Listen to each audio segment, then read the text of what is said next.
potential and really experiencing what it is to be a human. And I feel like the only way that you can do that, or the way that I've found that really brings all the awesome parts of being human out, is, what is that? Oh, is love, is like founding everything that I am, everything that I do, or seeking to found everything that I do and that I am on love, like the way that I came out, the way that I popped out of my mom, like that's all I am, truly. All the other stuff is a construct of my personality. The Greg that everybody knows is a figment of my imagination. It's a figment of your imagination. It doesn't really actually exist. It's just an idea that I have of me. So understanding that the seer that sees life through my eyes, I'm the same as that beautiful baby that popped out, took my first breath. Whoa, what a beautiful world. And the only thing that I knew was love, because that's all I was. So it's still, that is what I am, past all the bullshit. And the bullshit is the ego, the personality of Greg McBrayer, so that's not perfect, but the love is, love that love. You can't look at a baby and say, oh, that's terrible, it's horrible, like that's precious, beautiful, perfect. Exactly. It's the identity, the ego, the I am Greg McBrayer, that's the imperfect part, so, but that's part of being a human, is you It get a name. is. And and I was even thinking earlier, as I was in my head preparing for the show, and I was thinking that there's nothing wrong with hanging or being around like-minded people, right? So people that have, you have your same interests, kind of like you and Hunter. You guys are both on this journey of coaching and helping people become their true authentic selves. So, I had to even like talk to myself and tell myself, well, wait a minute, there's not anything wrong with wanting to be around people that are like-minded or have similar gifts or ideas or goals.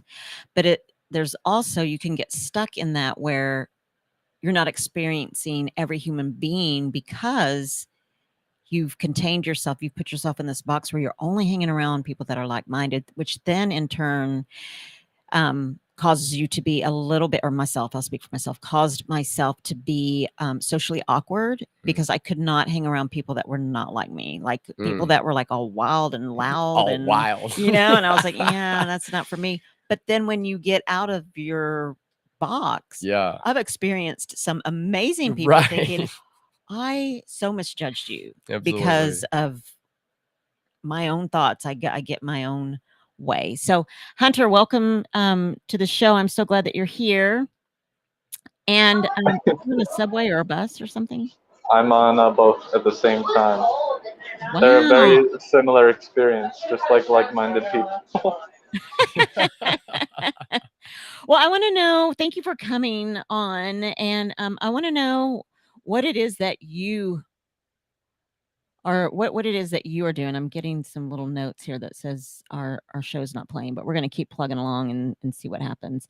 What is it that you do in terms of helping people with their anxiety or becoming their true authentic self? What is it that you do, and how did you and Greg get together?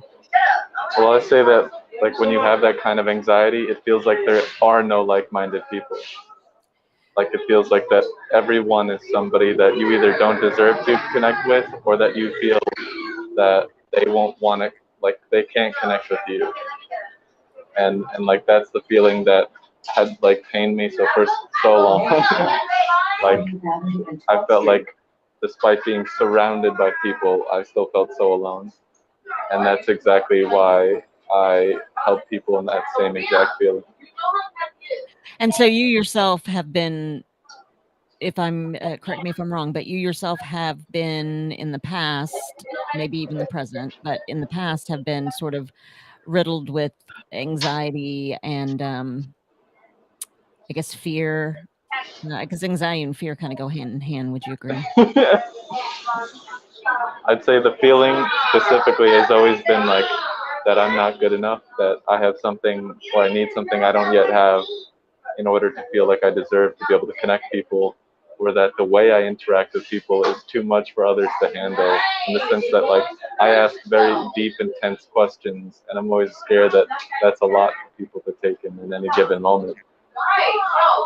Have you been given any reason to think that? I mean, the reason I ask that is because here I am on this show, and I like to ask, like Greg, when Greg was on, I'm so grateful for your openness and your agreeing to be so raw in the very beginning when you very first came on, because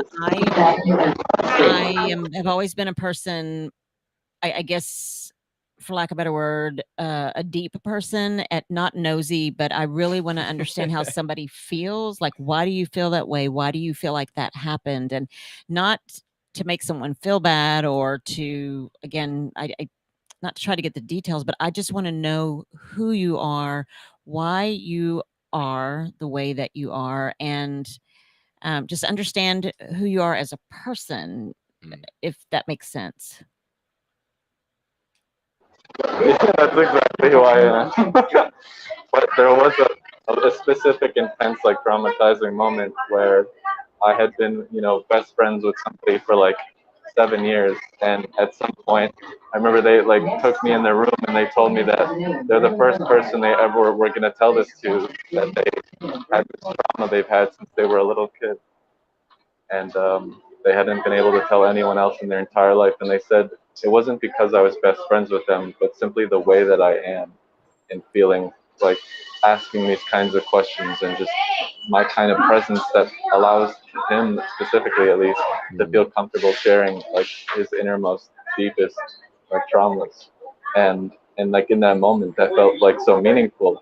But a couple months later, he was then like medicated, and he was like admitted himself to a mental hospital. He went into like the lowest part of his entire life. He froze. He's No. frozen. While we're waiting for Hunter to unfreeze. Oh, Oh, there there he it is. goes. There he is. Okay. Yeah. And he Sorry. went into like the lowest part of his entire life, and I felt responsible for that, because before that he felt like incredibly happy, but I misunderstood what that meant at the time.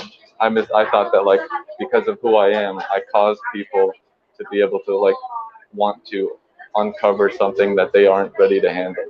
That's what I like took internalized on myself. But we know, you and I both know, that that is not actually, I mean, that's an actual gift to have people trust us enough to feel that vulnerable, and to open up to someone for the very first time.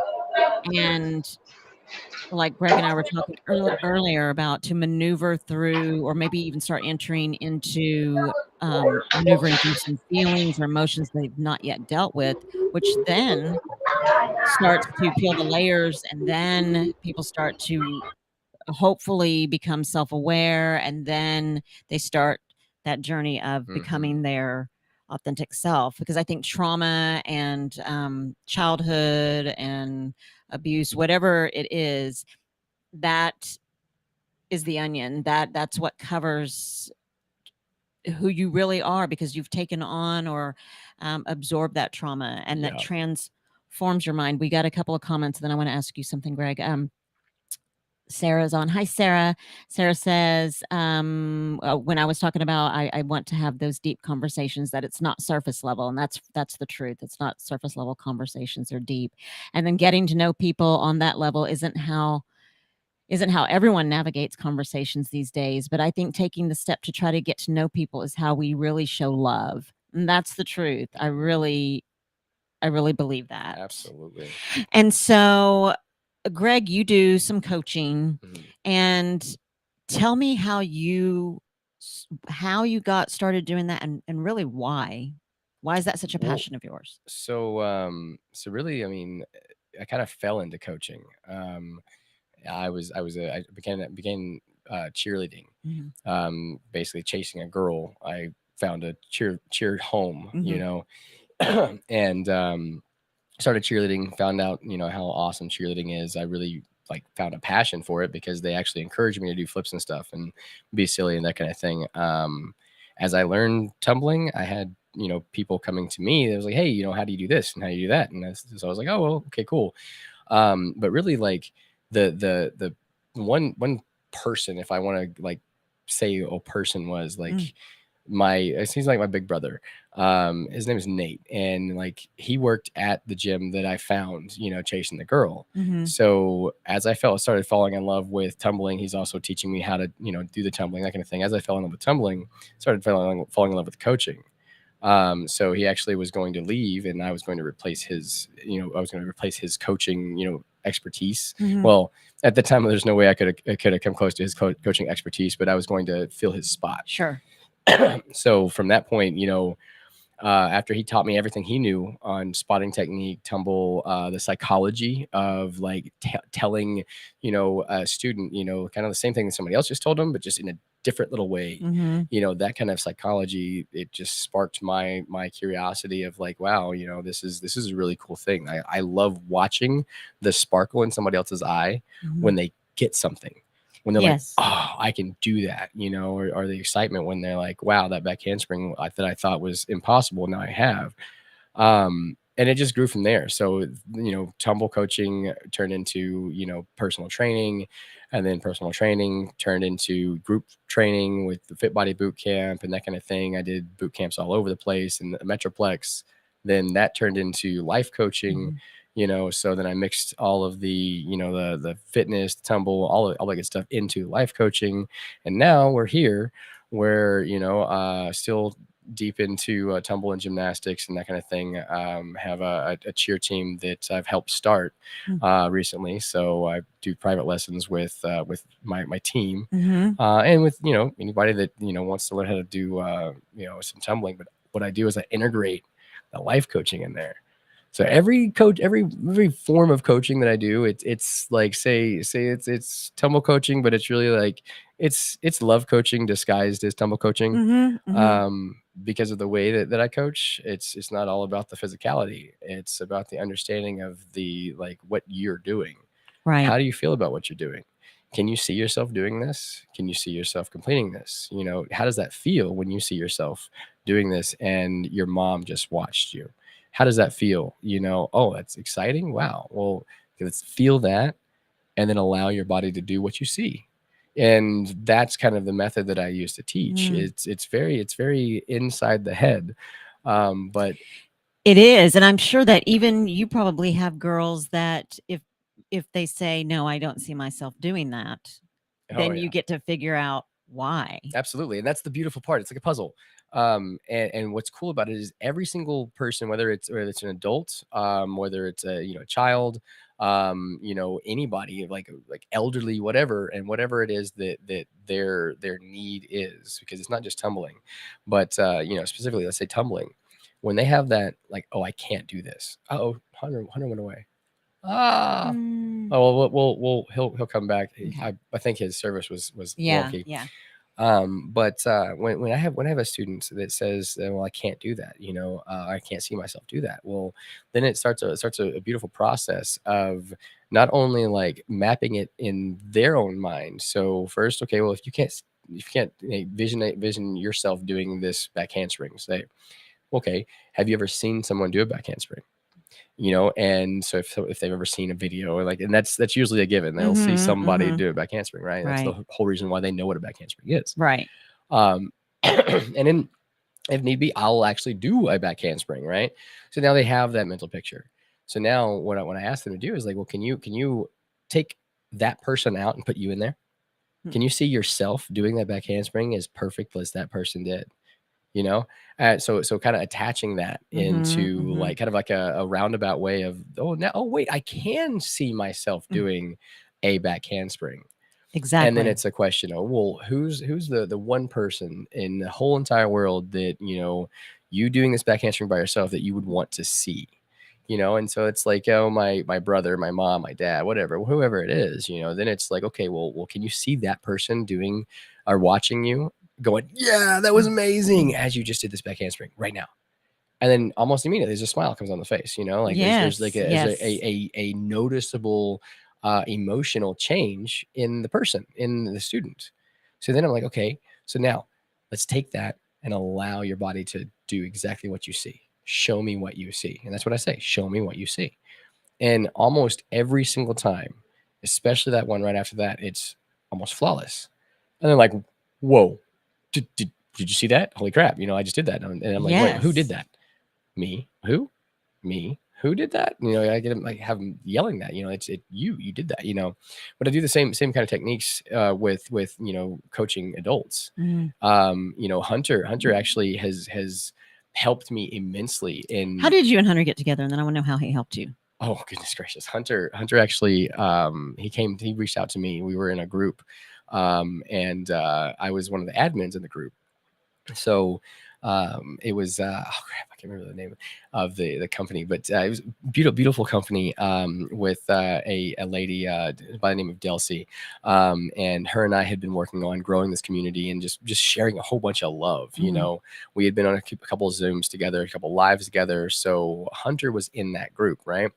So he saw that I was the admin, so he reached out and he wanted to kind of grow his own group and share love and that kind of thing. So he reached out with a super technical question, like, hey, how do you like, I don't know, I really don't know the specifics, but it was like, how do you grow your algorithm in your group to attract more people? Blah, blah, blah. Very, very, very, very like technical, right? So I went right where he's at, and I was like, well, what's the reason you want to grow this group in the first place? What does it mean to you to do this in the first place? And he's just like, whoa. But I shot a message back, like a voice message, because that's how I operate on Facebook Messenger, on text message. If you got an iPhone, then you're gonna hear my voice. I feel like hearing my voice that's just a better way of communication. But anyways, so I shot him back with a voicemail, and I was like, hey, listen, I love your question, but what's the reason you want to grow a Facebook group? What are you trying to do? What's the message? What is your like the way that you feel about it? What moves you about growing this Facebook following of love? And he messaged back. He's like, whoa, dang. I didn't think of it that way. And so we continued to converse, and he ended up being one of my clients. And we worked together for about 6 months and kind of realized, wait a minute, we're doing this exact same thing. Let's work together. So we, in that 6 months, as we worked together, is kind of like coach client. It's like that barrier was never there. And that's one of the ways that Hunter has helped me is to see like that client coach thing as non-existent. It's like every single human being that I come across is a human being that I'm sharing life with, and Hunter is exactly a beautiful representation of that. His friendship to me is absolutely special, because during the time we were working together, and as he's growing, I'm actually like, oh crap, whoa. Like this shit that I'm talking about, like it's actually working. Oh my goodness, like what, because for a long time, the things that I was, kind of putting together and that kind of thing were helping friends, helping, family members, this kind of thing, just little tidbits of advice. But, now this is a completely new program that I was doing. I using things called Inner Adventures. And the Inner Adventures, his first Inner Adventure was absolutely beautiful. What is an Inner Adventure? Oh, he's already laughing. He already knows what's up. What is I it? love telling this story. What is it? Hold on, wait, let me see. Oh, I love the mindset and method of that coaching style. I love Sarah. Sarah, she is a yoga teacher, and she gets all of this stuff. I love people. I love people that get it. Well, I want to hear the story, Hunter. All right, so I came into like the context is I came to Greg asking like a very serious question, like technical oriented, about like how does one become a coach. I was looking for some like Coursera Skillshare type stuff, and I just come up to Greg because he's in this Facebook group, and he, I saw that he coaches, and so I'm like, all right, perfect, let me just ask him. And he's like, Hunter, one does not become a coach. Like one already is. Like he tapped into some like really intense, deep questions. I'm like, whoa, wait a second. Like I do that stuff, and I already forgot how to do that. All right, maybe I need a coach myself. So I started talking to Greg, and I'm expecting like a really like, again, technically oriented thing. And Greg's like, all right, I want you to think of your spirit animal. And I'm like, what? And I like take 5 seconds, and I'm like, okay, why not? All right, sure, yeah, why not? And then, but I was like, I gotta be honest, Greg. Yeah, I don't know much about animals. I don't watch National Geographic on my off time, so I'm gonna have to come back to you. We'll talk again. I'll look something about animals up, and I'll get back to you. And Greg's like, no, you have everything you need right now. And I'm like, whoa. That's Wow, that's feeling. crazy. That feeling, that's an inner adventure. Okay. It's when you realize that when you resonate with something that somebody else says, you might already have this understanding, like you already knew it kind of deep down, like you already have this intuitive sense, like you already knew the answer, you just maybe had a couple things blocking you from realizing it, or that when somebody says it in a certain way, you have the eureka moment, it just clicks, and you understand it for yourself. You might have been seeing it in everybody else's life, but when you have an inner adventure, you take something else that has been in the world all this time and like internalize it in a way that's helpful to you. Okay, and you know what? Like you said, so as you were, the question that Greg asked you was, who's your spirit animal, right? So as you're saying that, I'm thinking, wow, if somebody were to ask me that, like I'm going through my head, and my response would have been just like yours, Hunter. Let me get back with you because I have no idea. Like Yeah, I let me don't. the spirit realm, it's on hold right now, I guess. Yeah, like I have no idea. But can I ask you, and if you don't want to answer, or you don't have to, but then the reason I ask you this is because I feel like it's sort of a mental blocker for me in terms of the way that I grew up. We were children that were not seen and not heard. We were, when my dad would walk in, and I love my dad. I love my dad. I learned so much from him, both good and not so good. I did. I learned a lot, but walk in and there was a big, oh, could you go to your rooms? It was just like never happy to see. So I believe that there is some sort of like mental block or trauma. Were you traumatized, or did you experience anything like that keeps you I think from being able to I answer something immediately? yeah, well, so when I was in middle school, I was like up until middle school, like the 6th or 7th grade, I just like I had as ADHD as you can get. I'd run around. They called me Hunter Down because I'm jumping on so many things that became my nickname.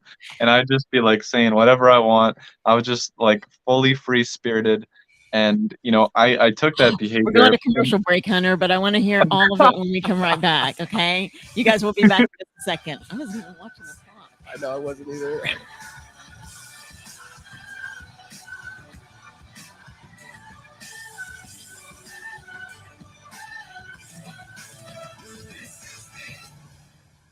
Wilfred Brimley for Loafing Dog.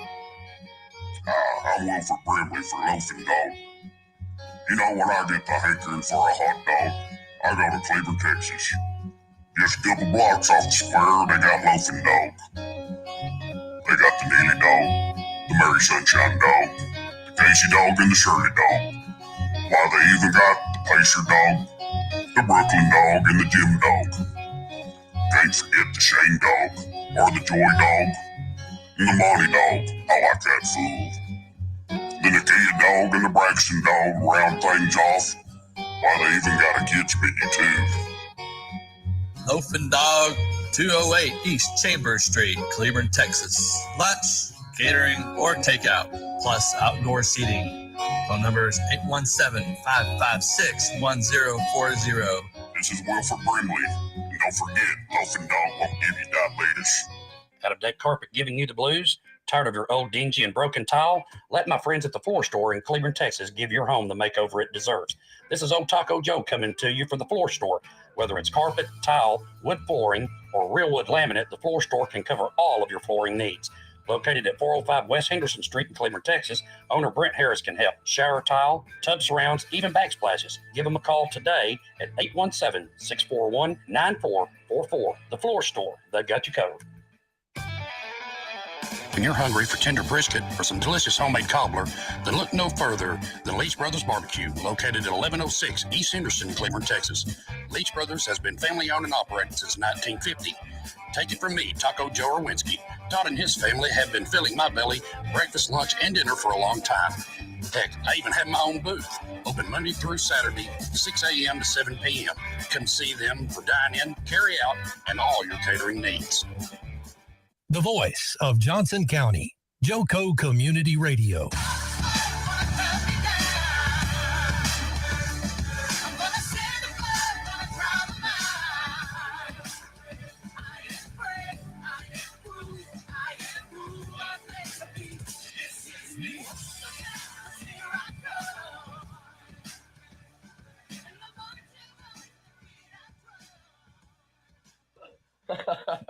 Oh my gosh. See what happens when I don't have like my notes and like have everything listed. I'm an orderly person, and man, You get to live like me a little bit. You I know? know. It's kind of exciting a little bit. But so go ahead, Hunter. So you said that you were ADHD, you were all over the place, and Hunter down. yeah.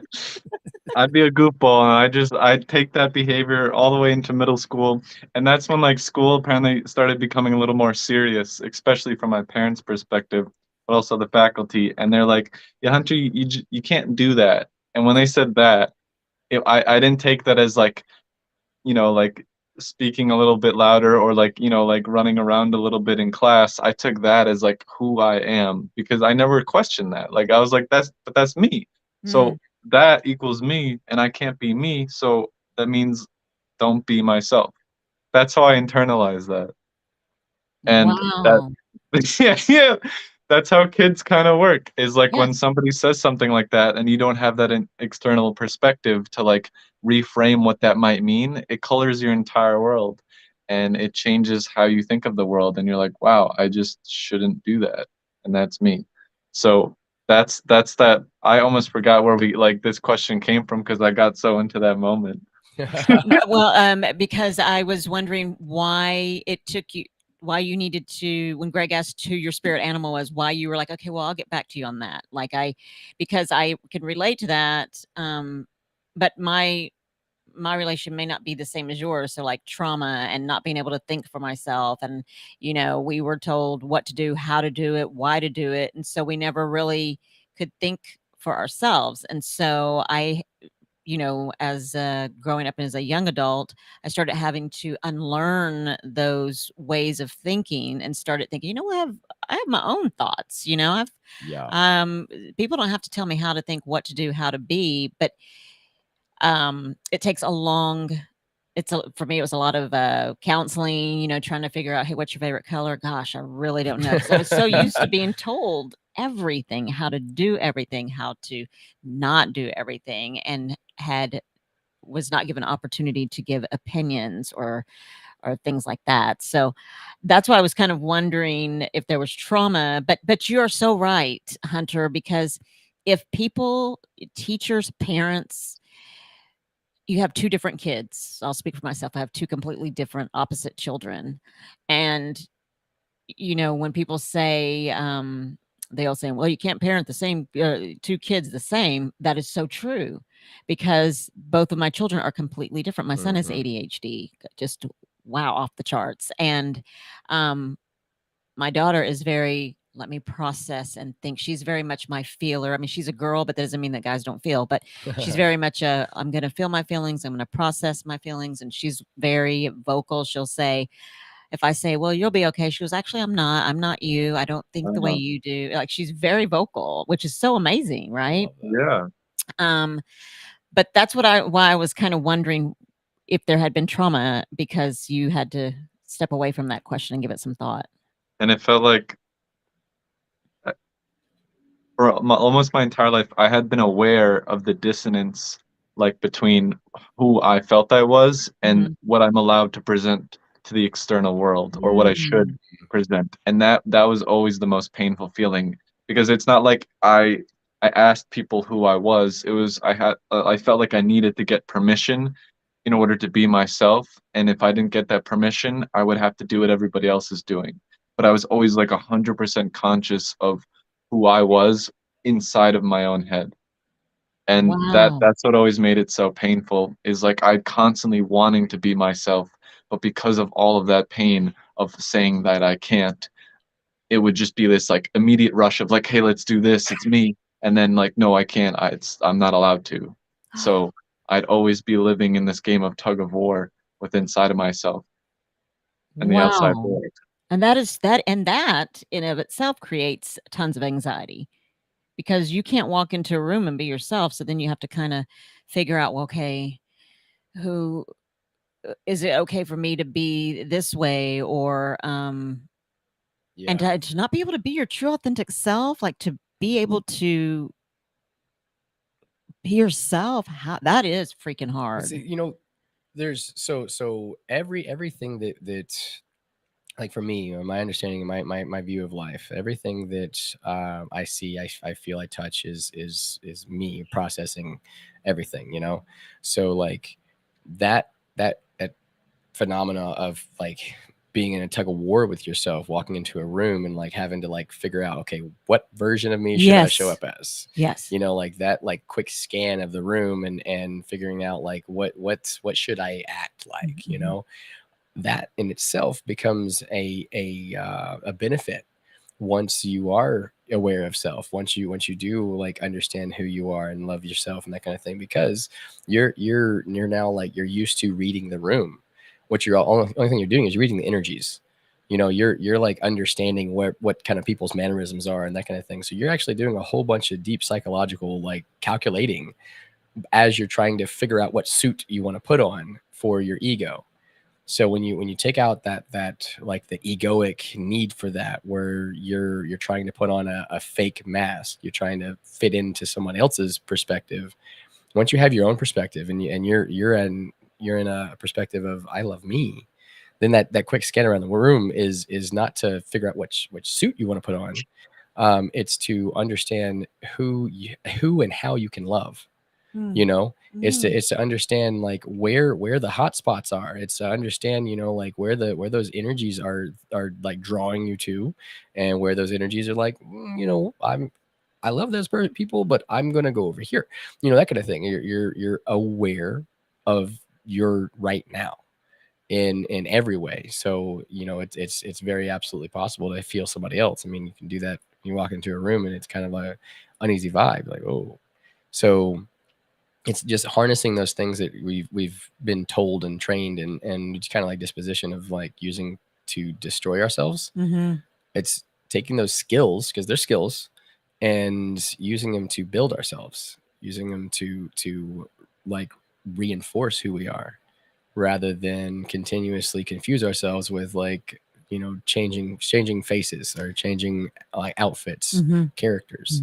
Because that's exhausting. It really I is. did that forever, tried to fit in, kind of like Hunter was saying, without, there were times when I would let my true authentic self come out. And boy, I mean, when I did, I knew, because I was so people and myself, we were also used to me being a chameleon. Then when I actually did do something which was completely out of who they thought I was, but who I really was, I was looked at like, man, you're one weird chick, bro. Like, you are freaking off the charts. Like, are you on drugs? Because you've never done that before. And like, no, this is who I really am. So, sorry for you. But one thing that the two of you guys helped me with when I was on y'all's show a couple of weeks ago that I really want to share with people, and this time flies by, man, was something that you brought to light whenever we were talking about a relationship with was dating an older man who was wealthy. Yeah. And how I got into this limo and I felt like these people are not for me. Like, they're all weird. And then you very gently said, maybe it was you. Maybe it wasn't them at all. But you really, I mean, you were very gentle about it. Right, You really didn't say it in those words. But I that's that. what it was. And I was like, holy cow. Yeah. It was me. It absolutely was me. It was Right. nothing to do with them. It was all me. Yeah. Because how could all of them be, Well, y'all are all weird and I'm not. Right. The odd know? man out kind of thing, Yes. and like, oh, I love that you brought that up. That's hilarious. is actually Hunter and I have had conversations about this. Oh my God, so many, like several times, and it's one of those it's one of those topics that continue to come up because it's one of those things that you continuously have to be aware of. Yes. Because it's not like you figured out and it's like, oh, it goes away now. I don't have that problem anymore. Nope. Exactly. Because every single day you're a new person. Every single day is a brand new now. So you have to continuously be aware of that aspect of like, what is your projection on somebody else? Oh gosh, dude, I catch myself in so many times. Well, for instance, with you and Hunter, oh my goodness, Hunter, I've done this with him since we first met, where like, say I'm busy or like, I saw your messages on the message thread, and like I think it would take like a day or a day and a half to message back, so like I'd have a thought of like, I know there's those message threads and I'd be doing something else. And like, oh my gosh, they must be thinking I'm terrible. They must be thinking that, they must be pissed off because I'm like, they're talking and I'm not involved in this. And I'm supposed to be on the radio show with them. And I'm nowhere to be found. They must be like pissed off and blah, blah, blah, So these thoughts are continuously like something that I deal with, something that it's not I deal with. It's something that I see just like the clouds, those type clouds, those type thoughts fly by as I go through my thoughts. And sometimes I reach out and I grab them and I'm like, I want to see what this is. And I'm like, oh no, I don't want this anymore. Because it feels bad because I know that I love you and I love Hunter. And either way that like, if y'all are ever mad at me, which maybe you might be, if I ever offend either one of you, that's not going to change my love for you. And that is all that matters. Because I mean, at the end of the day, if I offend any one of y'all, you talk to me, hey, you did this, pissed me off. I'm like, oh, my bad. I'm sorry. Love you. That's it. So all I need to really focus on is what is my relationship with me and what is my relationship with you. That's it. So those are kind of the thoughts that I kind of like, oh, wait, blah, blah, blah. Get myself back into what is now. What is my projection of Tish and Hunter? Is this the projection that I want to see? Do I want to see them angry at me right now? Well, no, I don't actually. Actually, I love Tish. I love Hunter and I love spending time with them. And, have they ever been like angry with me? No, they haven't. Okay. Well, then is there anything to really worry about right now? No. Well, I'll get to that message when I get to that message. And I'll share love when I do it. And there it is. Like all of that process was a split second in my mind, but there was a whole bunch of emotions that I felt in that, But I love how you can process that. Whereas someone like myself, if literally like you literally just have not had time, like I know that that's there. I know that for example, I know that this thread of comments and questions is there. I am literally like so busy, like I can't really type in or say what I really want to say. Right. So I'll have to do it later. But at the same time, I'm super freaking anxious, thinking, oh my God, they probably, I hope he still comes on my show. I hope that he's not upset. I hope that, and all these scenarios are in my head when in reality, it's not even at all what it is. And so, Hunter, I understand that you had suffered with anxiety. Do you still have anxiety? I mean, does it ever go? No. I will say that it's not something that like goes away. It's something that I become like, just how you said, like sometimes it's really hard to manage that anxiety in a moment. It's really intense. It might take a lot of energy, but over time, like you develop these almost like skills, like moves in a video game, and you get better at figuring out what works for you. I've been reading this like book called How to Stop Self-Sabotage by someone called Judy Ho. And she like literally documents these like very specific methods how to deal with things like when we mind read. Like to me, my anxiety was like playing with fire and ice at the same time. I'd have this like beautiful desire to want to connect to people, but I'd have such a pessimistic view of what I thought people were thinking. Like I'd be like imagining what's going through people's head and they're like, man, I never want to talk to this person. All I want to do is sit on this train and just be here and that's it. No one ever talk to me, stop. So I'd be like having this like beautiful like want, but like a horrible, painful thought, mind reading about what other people do. And in these, like, for example, in her book, she mentions just these very specific things. Like one thing that Greg and I did naturally, like we put distance it's a lot of work to like reframe your thought and do all this. So the simplest thing that you could do, for example, is put distance between the thought and you. So we literally say, I am noticing that I'm having the thought that I think this person doesn't want to talk to me. It's not that it's not saying that this person doesn't want to talk to me. It's saying I'm noticing that I'm having this thought. You're literally Mm, labeling it as this distinct thing. It's putting distance between what you think is the truth and the thought, because the mhm. thought doesn't necessarily equal the truth. And you're Right. literally creating that space. And that to me takes a lot less energy than saying like thinking about a million reasons why or why not that's true. It's just simply taking a moment to breathe, which might give you a little moment to be like, okay, now maybe I can do something with that. And that Mhm. to me like is what Greg and I have kind of like practiced in our own lives, is like what moves in this video game work for us to connect with people. Wow. I love that. And that, and I was just telling Greg that some of the things that you guys share are so simple, but we, well, I'll speak for myself, but I am so consumed with the anxiety or whatever it is that I'm going through at the time. That is so all consuming to me that I don't have enough, or I feel like I don't have enough room in my head to start processing Right.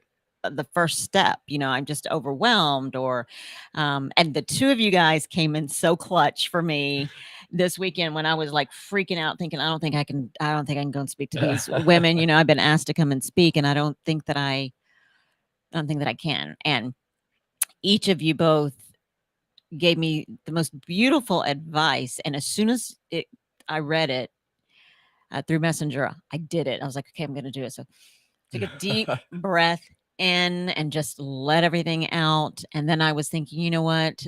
Like you said, Hunter, I'm going to speak with people that are probably feeling the exact same way that I am.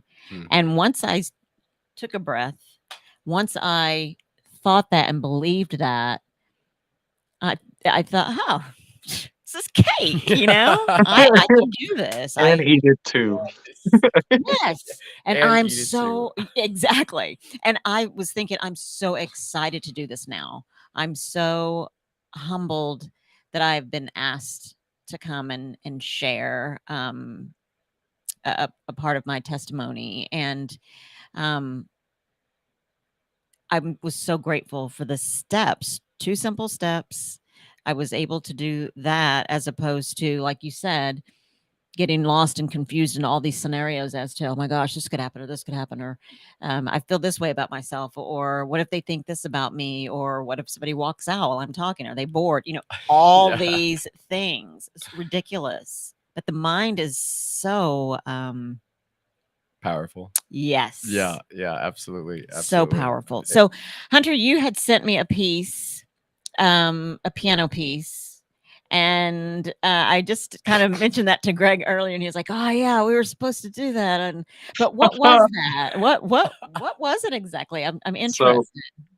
So I never like I part of just who I am is I can never just like get on like something and just be like, "Hi, my name is Hunter." And it's going grand. So Greg and I were invited to do just an hour-long talk, like this boot camp. We were Someone talking about just self-love and how it can help coaches, but just people in general. Mm, And I really wanted to make it about stories, because we could always talk about ourselves, but when you tell a story in a way that it becomes like somebody can relate to it, then it's like personally meaningful. And all the details, all the scientific things or complicated things we might talk about just become meaningful. It has a place in this world, and you can attach something to it in your own life. And mm. so I wanted us to tell a story, but I wanted to also put piano to it too. That's just who I'm, a very musical person. I love So that. I wanted to, as Greg narrated his story, I just wanted to play this song that felt like it really got you in the moment. It Yes. connected you to something personal in your own life. And the way we were going to tell the story is as if one of the characters was called you. So every time we said, you didn't do that, you would feel that. You would be like, whoa, whoa, whoa. Mm-hmm, mm-hmm. And that's because that's something my partner did in a book that she wrote. And I felt that instantly. When one of the characters was you, it's like you're now confronted with this feeling that you might have been avoided your entire life. And that's Wow. one of the reasons I got into like talking about social anxiety was I was on this workshop talking to people, and moments within just meeting these complete strangers, they had all been sharing this like pent up just feelings that they had never talked about with even themselves. And just that ability to just have them just face that in a room where everybody feels exactly what they're feeling, just like the event you went to. Like that to me is beautiful. It is. It is so beautiful, and it was so that is a technique. Those the breathing, and then everybody is feeling exactly the same way that you are feeling, or just as anxious, or Yeah. whatever. I'm telling you, that really brought me such peace, and not only peace, but it gave me energy. I was thinking, okay, now, yes, now I can do this. And um, Hunter, one of the things that I really love is that you guys both use your gifts. So, like, I do feel like even in church, so when someone starts to pray, you hear this piano start to play in the background. And I've heard someone pray without any kind of accompaniment, any kind of piano or music or anything. And yes, it's effective, but because the way I'm wired It is just that the fits. music, it Mm. makes it just, you absorb it, you Yeah. feel it. And so I love that uh, you have this beautiful gift of playing the piano, which by the way is amazing. And then you have such a great energy and way to articulate where people can actually feel. So the two of you guys doing putting your gifts together, I mean, people are gonna be feeling shit all day. You're gonna need some Kleenex in there, and like, bro, some people have nervous breakdowns because they're finally feeling something that they've never felt before. That's okay. We'll have paramedics on site, and there will be waivers. They will also be playing the piano in the ambulance. Yeah. This is a full experience. Okay, you're gonna feel this all the way through to the hospital bed. Okay, we'll be playing it live in your ear, telling you you'll feel this. It'll be all right. You will not die. I promise. So Hunter, why Uh, do what you're doing? I asked Greg earlier, why are you so passionate about doing this and helping others? What is your passion behind To coaching? me, not only was not being able to be myself like the most painful feeling to me, but being able to connect and just simply share who I am is also to me the most beautiful feeling. So I'm Mm, helping people, at least from my eyes, who feel similar things, like go from the most painful thing to the most beautiful thing because they're bidirectional, they're symbiotic, they're connected. mm. And when you help get rid of one, you help connect with the other. And that to me is like, I've just been talking to so many people that have that similar feeling. And that that to me is like simply by being me and maybe learning a couple of things that work for other people. If I have the chance to help somebody, I just will. And it doesn't hurt that me loving to talk to people is also just how I do what I do. So that works well. Absolutely. Oh my goodness, yes. I mean, it's such a gift, I mean, thinking that your gift is, asking the deep questions and wanting to really honestly know a person, how they're wired inside out, and then also helping them improve on that with your techniques and your coaching, and just like you, Greg. I mean, and without going through all the background of what you've been through in your life, to me, it is incredible because I'm thinking, there are a lot of people that sit in there, they get stuck. And I'm not saying that uh, feeling your feelings of what happened to you in the past or as a child, I'm not saying that that's wrong or anything, but there comes a time when you got to kind of, what you said, move through the pain. You have to move through it. You have to feel it. Exactly. And so you've been through a lot, yet you are very self-aware, and you are very your coaching is very real. And I know that because you've coached me in a couple of things like quick questions, and you have taken the time to take me through some steps and make me really think about, why are you really thinking that? Hmm. What is it? And so where do you think that this gift came from after all of the trauma you yourself have been through? Hmm. How do you, what do you attribute this to? That's a really good question, and honestly, like the reason or what like the source, I guess, I have to give that to love, Mm. because it's through all the bullshit that I've gone through that I found love. I found like a love for me, Mm. and through that, it's simply the same way I was explaining the inner adventure while we are in the break. The inner adventures, I'm not pre-scripting them. I'm not like writing them or whatever like that. The energy that I feel from the other person I'm talking to and the energy that I'm feeling at that point, that's where the inner adventure comes from. And Mm. like, spirit animal, that's not, that's not something I walk around talking about as your spirit animal, like it's just not something that just, oh, let's talk about spirit animals. It simply came to me and I said it because it felt right. It felt smooth. It felt like love. Mhm. So I said it. And I didn't know the response he was going to give. I didn't know that he was going to be like, well, I don't know about animals, so I'll study it. Mhm. But it opened up a beautiful conversation. So that's what the coaching that I do. That's what it comes from. It comes from being now. It comes from love, unconditional. I don't know of any other way to explain that right this second, other than it's truly understanding how to truly love me Mm. and share that without fault. And I love that, because as you were saying that, I was thinking, when you said that question, as you were in the moment having a real conversation with Hunter, and that question just flowed with love, and then that his response actually opened up Mm. some things between you guys. Man, time is up. I love the Gosh, both of We need more you. time. Look, guys, if you're looking for some life coaches or people to help you, you need to look up both Hunter and Greg, and I will have their names in the comments. Hunter, thank you so much for coming on and sharing. I so appreciate you.